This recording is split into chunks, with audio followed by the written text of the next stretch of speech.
theme for today's practice, I wanted to, again, this is a big topic, but just to take a little bite out of it tonight.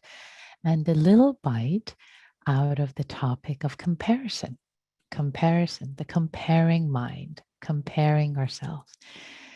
And comparing can come up so easily, especially in this world with social media.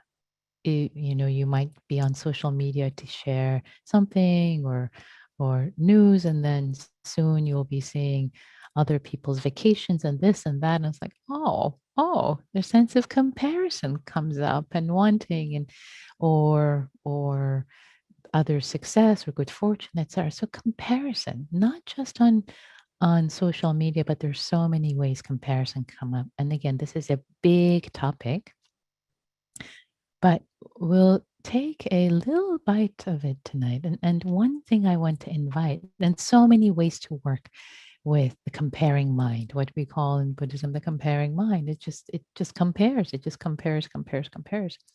One quote I like to share, and I don't know who said this, is I think it's just attributed to Anonymous, is don't compare your insides to somebody's outsides.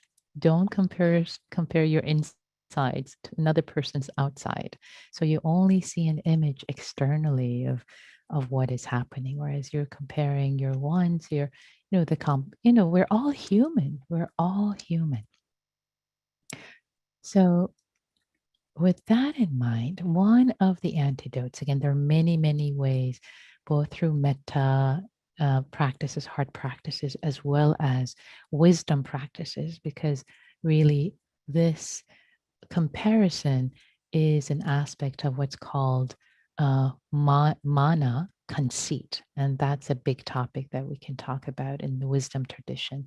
But for now, the one way, the invitation is to work with this, and actually beautiful practice when comparison comes up, is to turn to the goodness in our heart, in our lives, in our own cultivation. Because when comparison comes up, the mind narrows, it becomes really, really tight.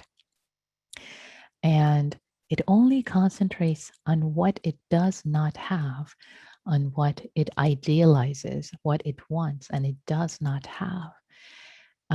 Instead of seeing all the goodness that is already available, and without actually really seeing the perspective of interconnection and all the causes and conditions of our lives, other people's lives, etc., etc. So it becomes, it has a single vision, which is very tight and is not even accurate.